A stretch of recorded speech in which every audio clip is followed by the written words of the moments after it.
The night was heavy with silence, as though all of Jerusalem held its breath. In a small upper room dimly lit by flickering oil lamps, Jesus gathered his closest friends. The city outside murmured faintly. Footsteps in narrow alleys, the distant cry of merchants closing their stalls, the whisper of wind brushing through the olive trees. Inside, however, there was a strange stillness, a tension that felt alive. The disciples sensed it but could not name it. They knew something sacred was unfolding, yet dread lingered in their chests like an unspoken prophecy. They had followed him for years, through dust and heat, through laughter and miracles. They had seen water shimmer into wine, blind men open their eyes to the sun, storms bow to his voice. But this night felt different. His face was calm, almost illuminated from within, but there was sorrow behind his gentleness. The air itself seemed to tremble around him, as though the fabric between heaven and earth had thinned. He looked at them one by one, Peter restless and strong, John quiet and observant, Thomas lost in thought, Judas silent in the shadows. Each man carried his own questions, his own fears. They wanted to ask why the air felt charged, why his words throughout the evening carried the weight of farewell, but none dared. He smiled faintly, as if hearing their unspoken thoughts, and said, "Tonight, I give you something the prophets longed to know." The disciples leaned forward. His voice was soft, but every syllable resonated like a bell in their bones. "3 words," he said. "When you speak them with understanding, the door to the Father opens. The monad, the One, recognizes you and you step through." Peter frowned slightly, confusion flickering across his face. "3 words?" he asked quietly. "That's all?" Jesus' smile deepened. "The universe was created with a word," he replied. "The monad responds to words spoken in truth. These 3 words are the key, but they must be spoken tonight, not tomorrow. Tonight, while the veil is thin." A tremor passed through the room, a collective inhalation, as though the walls themselves understood the gravity of what was said. Jesus' eyes glowed with something ancient and vast. "I will give you these words," he continued. "The same words I taught the chosen ones long ago. You will speak them tonight, not because I command you, but because tonight your souls are ready. The veil is thinner for you now than it has ever been." The disciples exchanged uncertain glances. They did not yet understand the mystery he was unveiling, but something in his voice drew them in. It wasn't logic that called to them. It was memory, like a truth they had once known before birth and were only now remembering. He gestured gently with his hand, and the candlelight wavered. "You have seen how I pray," he said. "I do not use long words or ceremonies. I do not offer complex rituals. The monad, the Father, the Source, does not answer to complexity. It answers to truth spoken clearly." He paused and traced a circle in the air. 3 words. Not 1, not 2, but 3. For 1 word is incomplete and 2 words lack balance. 3 creates a trinity, the perfect structure. Father, Son, and Holy Spirit, beginning, middle, and end, thought, word, and action. 3 brings the infinite into form. They listened, hearts beating fast, not from fear, but from the electricity of revelation. "But the power is not in the words themselves," Jesus said, voice dropping lower, intimate. "The power lies in what the words awaken within you. When spoken with understanding, they shift your consciousness, from separation to unity, from the human to the divine perception. You do not climb to heaven, heaven unfolds within you." "Less," said Jesus, "a key that only turns when the one who holds it remembers who they are." These words do not open doors for everyone, not because the universe withholds itself, but because only those who remember their origin can speak them with the right resonance. You cannot fake the vibration of truth. The monad knows its own voice. He closed his eyes for a moment, breathing as though listening to an invisible current. When a chosen one speaks these words in true understanding, their consciousness sends a signal into the field, a frequency the monad recognizes. It is like a passcode written not in sound but in light. The portal opens, not because you force it, but because you speak the language it knows. Thomas asked, "And if someone else were to speak them?" Jesus opened his eyes, gazed deep as night. If one without understanding repeats them, they remain only sounds. The frequency is wrong, the pattern incomplete. Nothing stirs. The monad responds only to recognition, not imitation. The disciples sat in silence. Something vast was pressing at the edges of their awareness. Not fear, not even awe, but the overwhelming sensation that reality itself was expanding around them. Then Jesus leaned closer, voice barely above a whisper. "The words are simple," he said. "So simple that the mind will doubt them. But simplicity is the highest form of truth." He looked at each of them, eyes luminous as starlight. "The 3 words are these: I am one." The room seemed to pulse when he spoke. The air thickened, almost visible. Time slowed. The disciples felt something in their chests, a vibration, a memory, a stirring they could not name. Jesus' voice was soft, but it filled every corner of their souls. "Do not think these words are small," he said. "They contain the entire universe." He looked down at his hands and then back to them. "I am," he said again, "is the name of God." When Moses asked the voice in the burning bush who spoke, the answer was "I am." It was not a name, it was existence itself, consciousness aware of itself. And when you add the word one, you dissolve the illusion of separation. You remember what has always been true. The monad hears itself and answers. For a moment no one moved. The air seemed to hold its own heartbeat, a pulse that echoed through every wall and into their bones. Judas stared down at his hands, his mind racing with thoughts he could not quiet. Peter leaned forward, restless with wonder and confusion. John felt tears pressing against his eyes for reasons he couldn't explain. The words still hung in the air like incense. "I am one." Jesus let the silence stretch until it became its own kind of teaching. Then he said, "You must not repeat these words as though they were charms or formulas.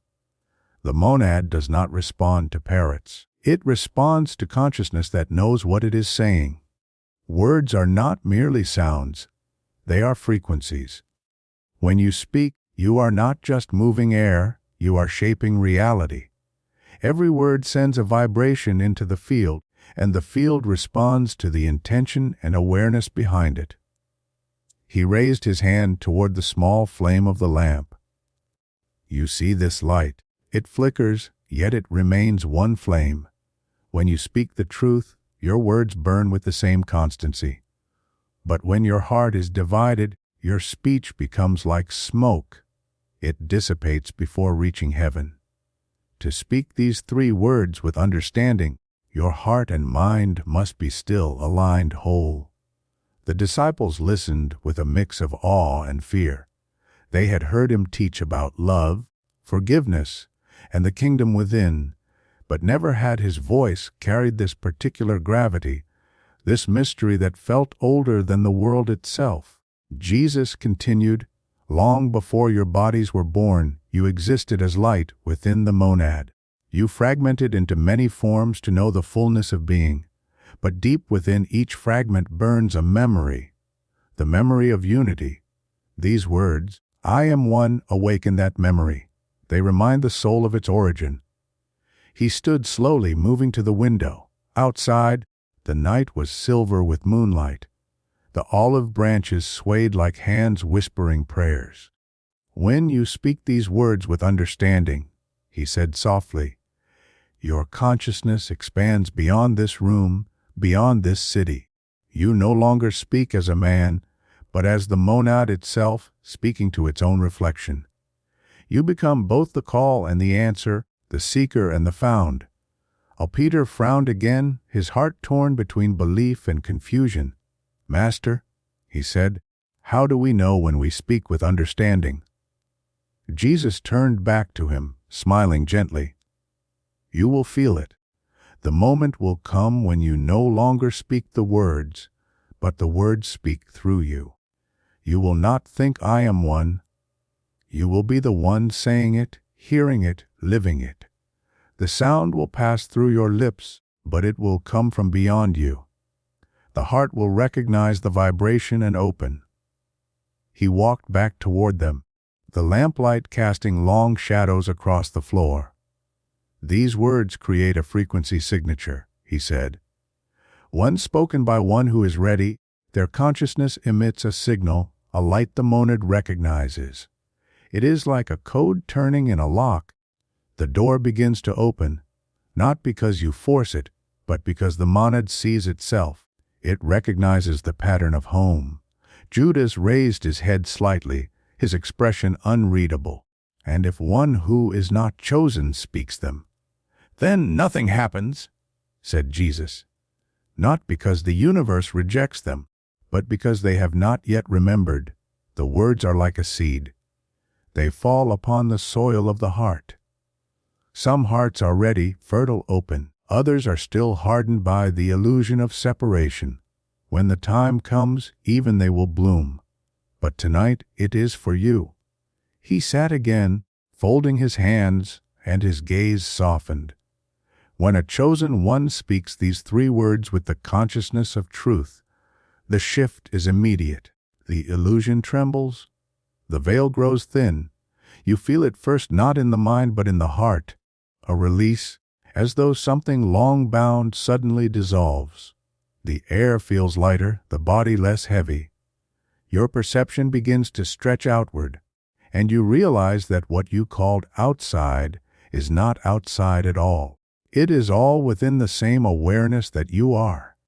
A hush fell over them again. Jesus' words seemed to ripple through their spirits like gentle waves. He continued, his tone quieter now, more intimate. "But understand this. The words only work when the heart is free of resistance.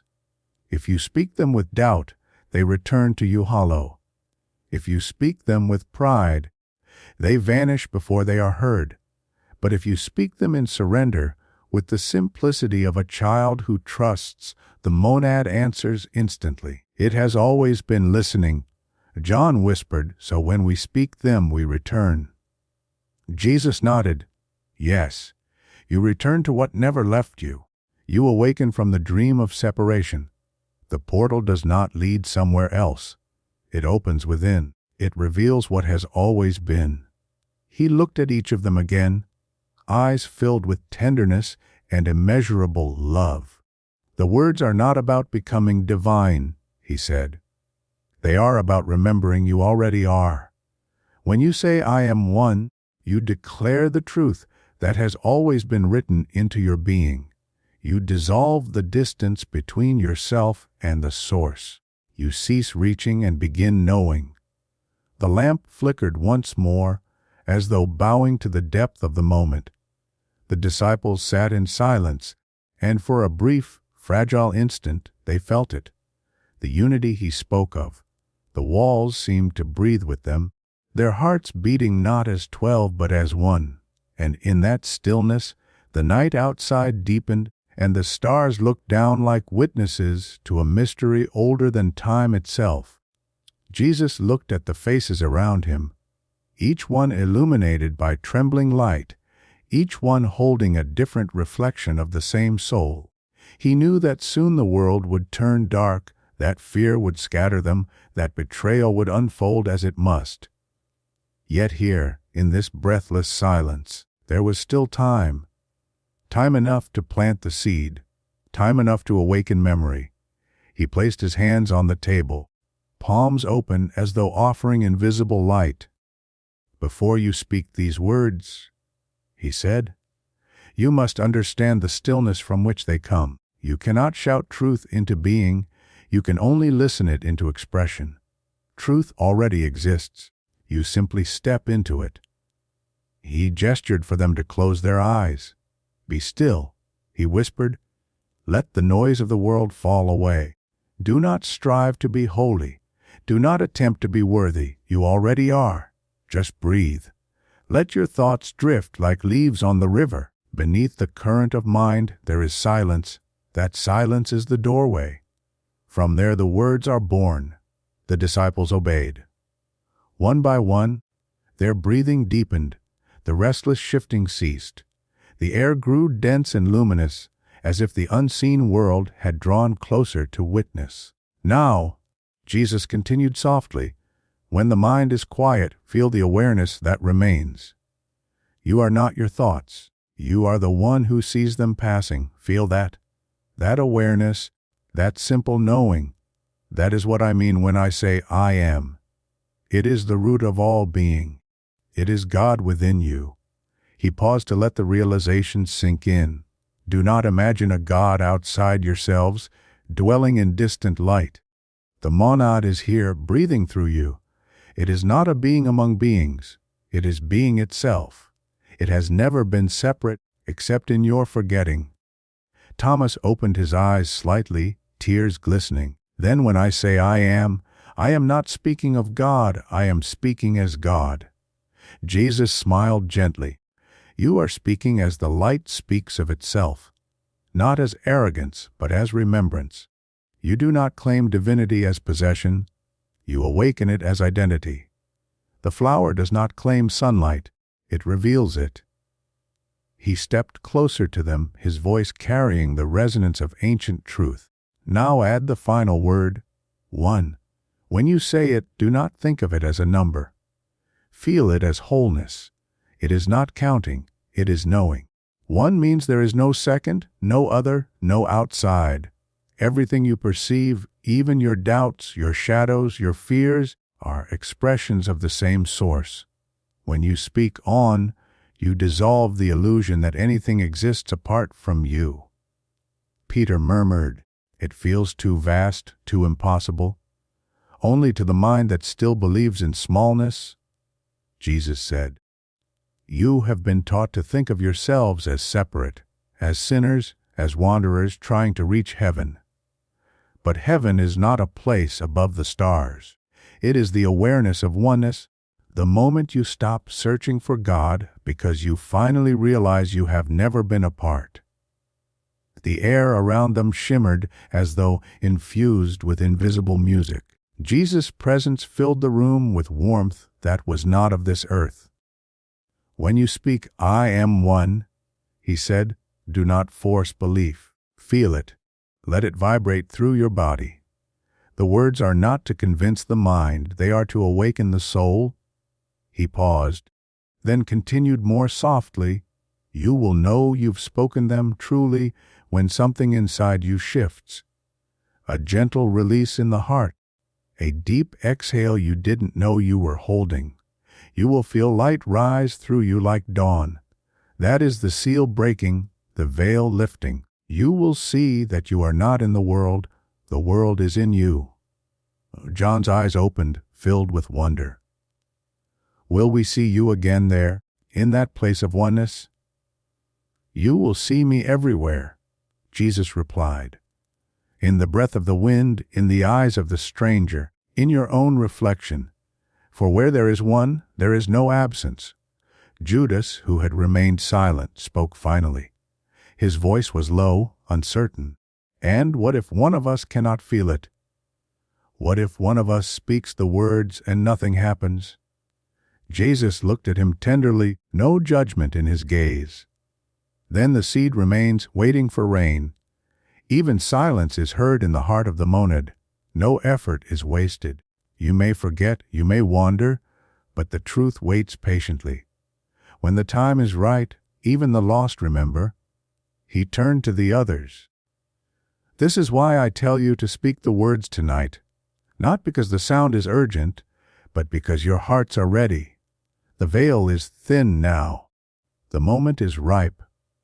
The same power that moves through me is moving through you. The same light that spoke through prophets now stands before you, asking only that you remember? A wind slipped through the cracks of the shutters, carrying the scent of myrrh and night-blooming flowers. The lamp flame leaned toward it, and then steadied, as though bowing to something unseen. Jesus closed his eyes. "Feel it now," he said. "The stillness before creation, the infinite listening, that is the space in which the words live. When you speak them, you do not create the truth. You return to it. Speak from there, from that silence that breathes behind every heartbeat."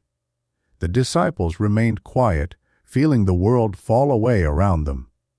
No more room, no more walls, no more city, only presence vast and luminous.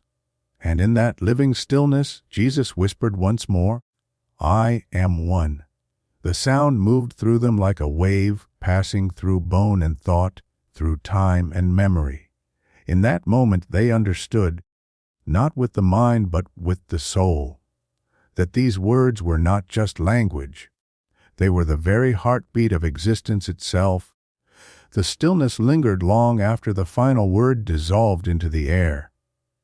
It was as if the world had stopped breathing, holding them all inside a single, boundless moment. The flicker of the lamp slowed, and the shadows that danced upon the walls seemed gentler, as if softened by some invisible hand. None of them spoke. They could feel something within them shifting, subtle at first, like a quiet stirring beneath the ribs, then growing stronger, more luminous, until it felt as though light itself had begun to unfold from their chests. Jesus sat among them, silent and radiant. His eyes glimmered, not with the fire of command, but with the tenderness of one watching a child awaken. He did not need to speak. The air itself was speaking through the silence. The disciples began to realize that words were not the message. They were merely vessels, temporary garments for something far greater. Peter was the first to move. His hand rose to his chest, where he felt a strange pressure release, as though some long, locked gate had quietly opened. He looked to Jesus, but Jesus only nodded gently, confirming what Peter already knew, that the key had turned, that the doorway had begun to open from within. "What is this feeling?" Peter whispered. "It's like I'm dissolving, but I am still here." "That," Jesus said softly, "is the truth remembering itself. You are not disappearing, Peter. You are expanding. The borders of the self are illusions, drawn by fear and habit. When you speak the words with understanding, the lines fade, and you see that what you thought was you was only a shadow of what you are." The others were quiet, but their faces told the same story, a mixture of awe and surrender. The room seemed to breathe with them, and in its rhythm, they felt the pulse of something vast and familiar, something that had been calling to them across lifetimes. Jesus continued, "You will notice the world beginning to change around you, not because it has changed, but because your sight has. The colors may appear more vivid, the air more alive. You may sense movement in what once appeared still. This is the beginning of seeing through the eyes of the monad. Space will stretch and bend, and you will feel yourself everywhere, in the table, in the wind, in the breath of your brothers. Do not fear it. It is the vision of wholeness returning." Thomas drew in a trembling breath. "It's too much. My body feels it. A pulling here," he said, touching the center of his forehead, "and here, pressing over his heart. The portal responds," Jesus murmured. "It recognizes you. The pull is not to take you away, but to draw you home. Surrender to it. Let the monad lead you back to itself." For a few moments, the disciples sat in the current of it, some with tears streaming down their faces, others with faint smiles as though tasting something sweet and eternal. Then Jesus spoke again. "Some of you will move through the portal swiftly. For others, it will be gradual. Do not compare your journey to another's. The rhythm of awakening is different for each fragment of the whole. Some are tuned instantly to the original frequency. Others must adjust slowly until the harmony becomes perfect. But once you have spoken the words with understanding, the process cannot be undone. The monad has heard you. It begins to draw you inward, back to remembrance. John, who had been silent all this while, opened his eyes and whispered, "Master, will the world know what we have learned tonight?" Oh, Jesus looked at him with compassion that seemed to stretch through centuries. In time, but not as doctrine, not as a chain of words, the world forgets easily. It turns revelation into religion, mystery into method, truth into rule. The three words cannot be bound by Scripture. They can only live in the heart. Some will hear them and think they are simple. Others will twist them into rituals. But the chosen ones, those who are ready, will feel the vibration hidden beneath the sound, and when they do, the same light will awaken in them. He turned toward Judas then, and for a heartbeat their eyes met, a look filled with sorrow and understanding.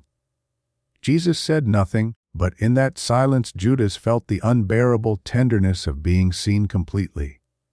Even he, burdened by his unspoken plan, felt a flicker of that light stirring within him, a reminder that nothing, not even betrayal, exists outside the monad's embrace.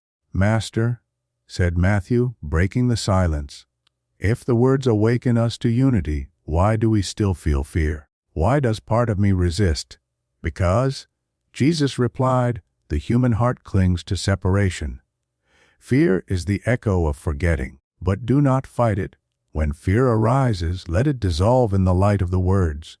Say them again softly. Let them re-tune you. Each repetition deepens the remembrance, like a bell ringing through fog until the air clears. This is not a single act. It is a living practice, a rhythm of return." He reached for the bread on the table and broke it, handing a piece to each of them. "Even this," he said, "is one. The grain that grew in the field, the hands that milled it, the fire that baked it, all are the monad expressing itself. When you eat, you are not taking in life from outside yourself. You are recognizing that life was never outside." The disciples took the bread and ate, each feeling as though they were consuming not just food but light. It filled them, not as sustenance but as remembrance. Outside, the night deepened. The moon slid across the sky like a white flame, and the city slept unaware of the mystery unfolding in its midst. Inside that small room, the veil continued to thin.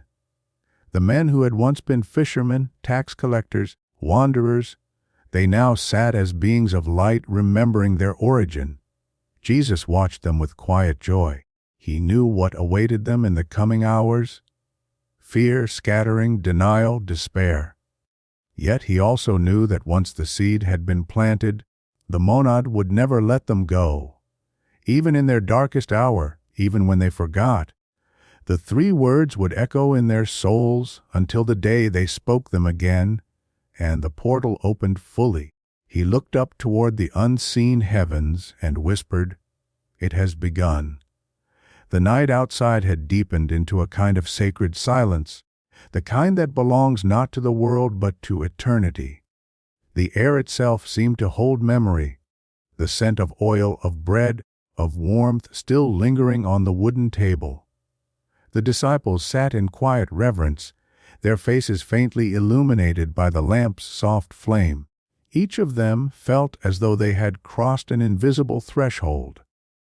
Nothing in the room had changed, yet everything was different. Jesus looked at them, his expression serene, though the faint shadows beneath his eyes spoke of what was to come. He could already feel the weight of what awaited him: the kiss, the mockery, the cross. Yet none of it disturbed the deep stillness within. His purpose was complete in this moment. He had given them what he came to give. He spoke again, his voice barely louder than the sound of the flame. "You must remember what you felt tonight. the world will try to take it from you. Fear will rise like a tide, trying to convince you that this light was only a dream. But the monad does not dream, it only remembers. You are that remembrance now. Carry it into the darkness. Oh, Peter's eyes glistened. Master, when the world turns against you, against us, what should we do? How do we hold on to this feeling when fear returns? Jesus turned to him, and for a moment his gaze seemed to pierce through time itself. Do not hold on, he said softly. Let it hold you. The words are not yours to protect, they are alive. Once spoken with understanding, they continue to resonate within you like the heartbeat of the universe itself. When fear comes, it will dissolve against that rhythm. He stood and moved slowly about the room, his presence filling every corner. In the days ahead, you will scatter like seeds in the wind, he said. You will hide, you will doubt, you will question what you saw here. But the seed of remembrance is stronger than the storm. Even when you think you've lost it, it will bloom again, for truth cannot be unspoken once it has entered the soul. He turned toward the window, where the moon cast a silver line across the floor. Listen, he said. Can you hear it? The disciples strained their ears, but heard nothing but their own breathing. The world hums, Jesus continued. Every living thing vibrates with the same sound. It is the echo of the monad calling itself home. When you are silent enough, you will hear it in the beating of your heart, in the rustle of the wind, in the laughter of a child. It is the same vibration that lives in the three words. It is the pulse of unity. Thomas whispered, "Then we never truly leave you." Jesus smiled. "You could not leave me even if you tried. You could no more leave me than a wave could leave the sea. Wherever you go, I am there, for I am not a man apart from you. I am the one within you. Speak the words, and you will remember." He walked back to the table and placed both hands upon it, the light flickering across his fingers. "Tonight," he said, "before you sleep, speak the words again. Let them rise from stillness. Let them move through your breath as naturally as a sigh. Speak them not as a request, but as a truth. I am one. Feel them vibrate through every cell of your being. Let the sound fill your chest and move outward until you cannot tell where your body ends and the air begins. Do not wait for proof. Do not look for visions.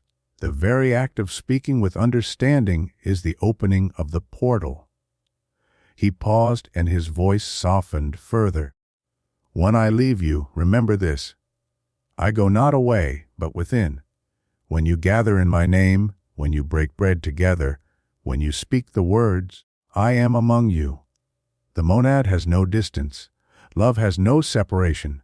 What you call my death is only a return to the formless, that I may live within all things." The disciples bowed their heads, and some began to weep quietly. Jesus reached out and placed a hand upon each of them in turn, blessing them not with ritual but with presence. "Do not mourn," he said. "When you say these words, you will know that I never left. You will feel me as the breath in your lungs, as the stillness between your thoughts. You will see me in one another, in every act of kindness, in every glance of forgiveness.